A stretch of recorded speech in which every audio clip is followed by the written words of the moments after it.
دشمن جو ہمارا عظیم ہے شیطان، وہ ہماری باڈی کو کیپچر کر لیتا ہے ان بہترین چیزوں کو جس سے الحمدللہ ہم بہت کچھ کما سکتے ہیں. تو وہ کیا کرتا ہے؟ ان کو کیپچر کر لیتا ہے، کنٹرول کر لیتا ہے. اور کنٹرول کرنے کے بعد اسی جگہ جو ہمیں جنتوں کے اعلیٰ مقام دے سکتا ہے، اسی کو ہماری گناہوں کی فیکٹری بنا دیتا ہے. اتنی سٹوری ہے. وہی جو وجود میں اللہ نے ہمیں دیے ہیں گناہ نیکیاں کمانے کے لیے جو چیزیں دی نا اندر، وہ دیکھتا ہے کہ ان کی سمجھ ہی صحیح نہیں ہے، تو موقع دیکھ کے اندر گیا اور اس نے اس کو کیپچر کر لیا. کیپچر کرنے کے بعد بس وہ مشین بنا دیتا ہے گناہ کی، اسی چیز سے جس سے ہم نے جنت لینی تھی اور اللہ کے قرب لینے تھے، وہی چیز ہماری جو ہے وہ جہنم کی آگ کو پیدا کرے گی. ایسے ایسی باتیں تو کہ اگر شیطان کے چنگل میں وہ چیز نہ جائے تو وہ تو اتنی بڑی رحمت ہے کہ انسان اندازہ نہیں کر سکتا. اور اگر شیطان اس کو پکڑ لے تو گناہ کی وہ مشین بن جاتی ہے، بلکہ سمجھیں منبع گناہ بن جاتا ہے. نہیں میں جس کا نام لیں گے گناہ اسی مشین سے نکلے گی ایک سیکنڈ کے اندر، اوپر سے نیچے انسان کو تباہ کر دے گی. پتہ ہے آپ کو کیا چیز ہے؟ بہت امپورٹنٹ ہمارے اندر ہی ہے. اب دیکھنا ہم نہیں کہ اس کو شیطان نے پکڑا ہے یا ہم اس چیز کو جو اللہ نے نعمت دی اس کو ہم استعمال کر رہے ہیں. کیا چیز ہے؟ زبان. بولے سبحان اللہ. کس نے کہا یہ بات؟ آپ نے کس چیز سے کہی یہ بات؟ کیا ہلایا؟ گدھا ہلا سکتا ہے، سانپ ہلا سکتا ہے، اس کی آواز آ سکتی ہے. سبحان اللہ. اس مخلوق کتنا بڑا اللہ نے رحم کیا، اتنی بڑی تعریف آپ سے کہلوا دی سبحان اللہ کی کہ زمین آسمان نور سے بھر گیا. کوئی کوشش کی، کوئی محنت کی؟ دیکھا کیسی مشین ہے، ایسی نعمت اللہ پاک نے دی ہے. سبحان ہمیں الحمدللہ کہ جو اس سوچ میں پڑ گیا کہ یہ تو فیکٹری نیکی کمانے کی، میں کیا کام کر رہا ہوں اس سے.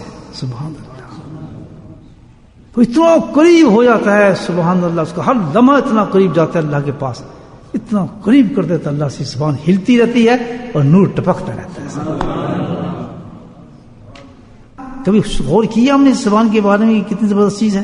اور جب اس کو شیطان کیپچر کر لیتا ہے، یہ تو غافل آدمی ہے.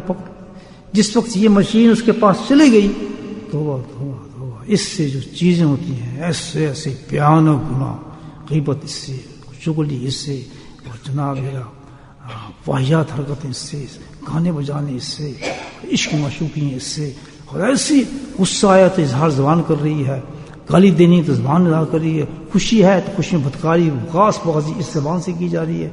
حقیقت یہ کہ خوشی کے موقع پہ، غم کے موقع پہ ایسے گندے گندے لفظ نکالتے ہیں یہاں لوگ کہ آنکھ پھٹ جاتی ہیں انسانوں کی.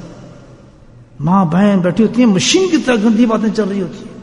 اتنا کیپچر کر لیا اس نعمت کو شیطان نے میرے بھائیوں کہ وہ کمانے والی بات تو الگ گئی، تو جہنم کی آگ پیدا کر دی. اس زبان سے جہنم سے بچنے کے جو مشین ہے حقیقت میں ہماری کیا ہے؟ زبان ہے. اور زبان پہ ہم نے کیا کرنا ہے؟ سبب استعمال کرنا ہے کہ اس کو کنٹرول کیسے کریں، کیسے کنٹرول کریں. یہ ہم سبب استعمال کریں گے نا، ہر چیز کا نہیں ہوگا کہ گالی نہ نکلے بلکہ کیا نکلے؟ اللہ کا ذکر اس میں سے نکلے، اللہ کی تعریف نکلے. کیوں؟ کیا چیز ملتی ہے اس ایک دفعہ دیکھنے میں اللہ والے کی؟ اس عبادت سے بڑھ جاتی ہے. وہ جو 100 سال کی عبادت ہے اس میں وہ چیز نہیں ہے جو اللہ والے کے پاس بیٹھنے کے بعد آپ کو مل جائے گی، تو آپ کی 100 سال کی عبادت کو قبول کر دے گی. وہ کیا چیز ہے؟ وہ اخلاص ہے. اس سے ریا نکل جائے گی الحمدللہ. وہ پکا بن جائے گا عالم، پکا حافظ، پکا قاری، پکا مولوی، پکا ہر ہوگا پکا. اخلاص سے پھل مل جاتا ہے. کیسے؟ اس آنکھ کے اس صورت کے اندر اتنی پاکی ہے اس نام کی وجہ سے جو آدمی لیتا ہے، اتنا پاک اللہ نے اس کو کر دیا ہے کہ جب اس کے پاس بیٹھتا ہے تو اس کو پاک کر دیتا ہے. وہ اس وجہ سے کہا ہے کہ 100 سال کی عبادت سے افضل کر دیتا ہے انسان. اس میں اخلاص آ جاتا ہے، بناوٹ نکل جاتی ہے اس کی. اس کو نہ تعریفوں سے غرض ہے، نہ کسی بناوٹ سے غرض ہے، نہ کسی پیسے سے غرض ہے، وہ اللہ کا ہو جاتا ہے اور اللہ اس کا ہو جاتا ہے. یحب وہ اس سے محبت کرتا ہے، اس سے محبت کرتا ہے، وہی چیز بن جاتا ہے انسان. اس زبان کو کنٹرول کرنے کے لیے بڑا اچھا علاج اس کا یہ وہی ہے کہ میں طے زبان سرس ہی اس کا علاج ملے گا. کیا ہے؟ چھوٹی سی حدیث ہے نبیوں کی، ایک عادت مبارک تھی آپ کی صلی اللہ علیہ وسلم. حضرت عائشہ صدیقہ روایت کرتی ہیں، اس کو مجھے یاد نہیں آ رہا. اس حدیث کے آپ سے اپنی عادت مبارک جو سنت ہم کہتے ہیں کہ آپ صلی اللہ علیہ وسلم اپنی زبان مبارک سے صرف وہ بات کرتے تھے جس میں ثواب ہوتا تھا. سرکار ان کی یاد شریفہ تھی، عادت مبارک تھی کہ آپ صلی اللہ علیہ وسلم جب بھی زبان سے کوئی بات فرماتے تھے تو وہ بات اس وقت کرتے تھے جس میں کوئی ثواب ہو.